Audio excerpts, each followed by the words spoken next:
Bonjour, bienvenue tout le monde à Mishnah Yomi en français. Aujourd'hui, on reprend dans le 6e chapitre de Brachot avec le 4e et le 5e Mishnah pour aujourd'hui. Aujourd'hui, on va rentrer dans la discussion par rapport à les Brachot sur les fruits qui sont dans la catégorie qui s'appelle Shivat Minim. Ces Shivat Minim, c'est des fruits qui sont décrits dans la Torah par rapport à ces fruits-là, le terre d'Israël, il est loué et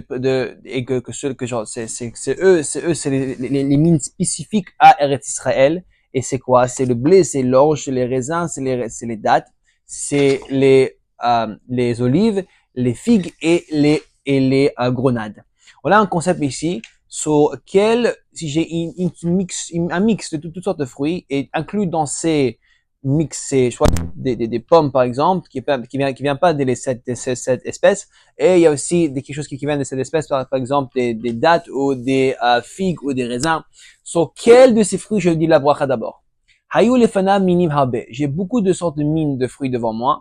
Rabbi Yehuda Omer, lui, il dit, Im yesh benehem mimin shiva mevarech alav. S'il y a un de ces fruits qui vient de les 7 espèces d'Eretz Israël, tu vas dire une bracha sur ça d'abord.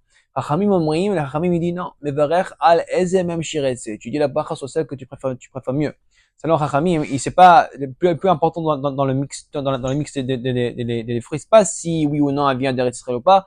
C'est cette catégorie d'Eretz Israël, les fruits qui sont loués d'Eretz Israël, mais seulement si tu préfères le fruit ou pas. Si tu préfères la pomme sur les raisins, tu lui dirais la bracha sur la pomme.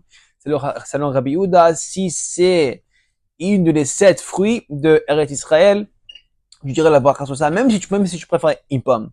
Mais même Chachamim, ils sont d'accord avec Rabbi Yehuda, si t'es pas particule avec une fruit un à l'autre, que tu vas dire la bracha sur la fruit qui vient de les 7 fruits dans la catégorie qui sont qui vient d'Eretz Israël. Parce que même dans ce cas-là, il y a une plus grande importance pour cela. Ok. On commence maintenant une discussion par rapport à un repas à base de pain. On sait que pendant un repas même, tout ce qu'on mange avec le pain, le bracha sur le pain hamoti, ça le couvre. On sait aussi que si on fait une bracha sur le vin, avant un repas, comme d'ailleurs à Kiddush, à Shabbat à Yom Tov, ça couvrait aussi le vin qu'on va boire aussi avec le repas. À la base, tout ça, c'est ça. Par rapport au concept de Kiddush, en Kiddush, elle va me comme Seuda. Seulement de façon que tu peux faire un kiddush pour être acquitté de ton obligation de kiddush, c'est si tu le fais dans un endroit où tu vas avoir ton repas. Vu que kiddush est juste avant le repas, c'est l'endroit du repas. Mais aussi, ça va couvrir le kiddush, le vin que tu bois sur le kiddush, le bracha sur le geffen, sur le vin, sur le kiddush. Ça va aussi couvrir tout le vin que tu vas reboire pendant que tu manges ton repas à base de pain. Et même, ça va aussi couvrir le vin que tu vas boire après le repas si tu veux un vin pétillant pour le dessert. Tout le monde a leur propre goût. On va commencer.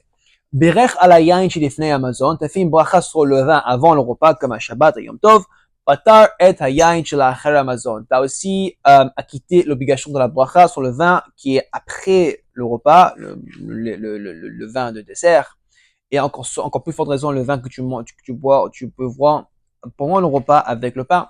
Intéressant de noter ici que le vin, c'est un des seuls trucs que même si tu as fait une bracha sur le pain, que ça couvre tout dans ton repas, même des fois aussi les boissons, ça couvrira pas le vin, parce que le vin, c'est tellement une grande importance il faut que tu dis une bracha tout seul à le vin.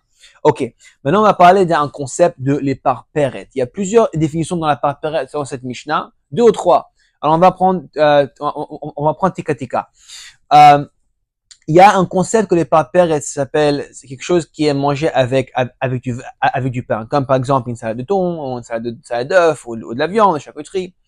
Là, on a un concept que si quelqu'un mangerait ça, pour une raison à l'autre, il veut le manger avant qu'il commence son repas à base de pain, et après qu'il mange son repas de pain, il veut continuer à remanger ça après qu'il a fini de manger son pain. On va voir ici. Berech à la parperet chez l'ifnei Amazon. T'as dit de faire une bracha sur les parperet des apéritifs avant le Mazon. Patar et ta parperet chez la Amazon. T'as aussi, dans ta bracha, elle a aussi couvert les parperet sur les apéritifs que tu vas manger après que tu finis ton repas. Par exemple, pour les desserts.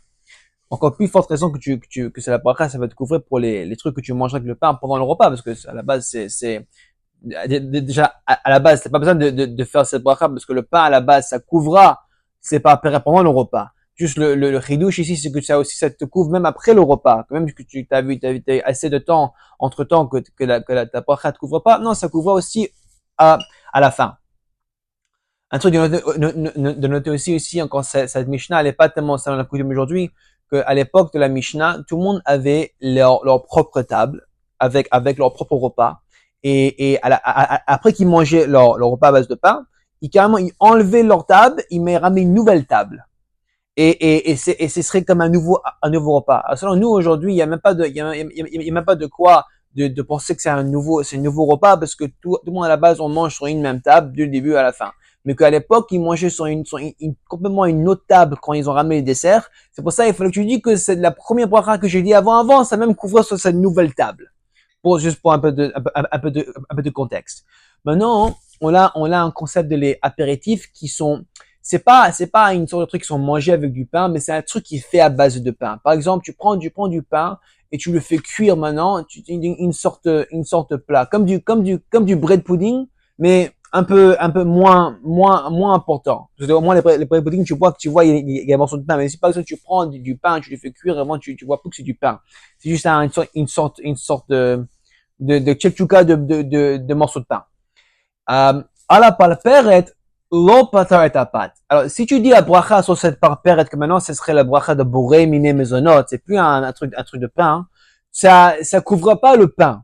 T'aurais dû penser que peut-être comme si, à un moment donné, c'est du pain, j'aurais pensé que la bracha sur ça se couvre le pain, mais vu que maintenant c'est pas du pain, c'est un niveau plus bas que du pain, ça couvre pas le pain. Mais, barech à la pâte, et ta pâte peret. Si tu fais la bracha sur le pain, bien sûr que ça va couvrir le parperet, puisque c'est comme du pain. Alors, si tu dis une bracha plus forte sur ça, ça va le couvrir. Mais si tu dis la bracha plus basse sur le pain, ça va pas le couvrir. Bet Shammai omrim, Bet Shammai, il rajoute ça. Aplo maase kedera. Cette bracha sur les parperet, comme on l'a dit, que tu pourrais pas faire cette bracha de maisonot sur du pain parce que ça couvrait pas. L'implication de la première Tana, que, ok, ça couvrait pas sur le pain, mais peut-être ça peut couvrir sur quelque chose qui est fait à base de graines de pain. Par exemple, des pâtes. Des pâtes, c'est pas du pain, mais c'est maisonot. Alors, selon l'implication de selon le premier Tana, ok, la bracha de maisonot, ça couvrait pas le pain, mais peut-être ça couvrait les pâtes. Bien, Beit Shammai, il dit, aflo maase ketera. Cette bracha qu'on a dit sur les parpères et sur cette tchèchouka à base de pain qui est tellement un niveau tellement bas, tellement pas élevé, ça va même pas couvrir un repas de les grains qui sont cuits comme des pâtes. Parce que c'est un plus grande significance de les pâtes plus que ce repas à base de tchèque de pain que t'as complètement détruit et c'est tout mouillé et c'est pas un truc qui a assez de significance, pas comme les pâtes. Ok, on commence demain. À tout le monde.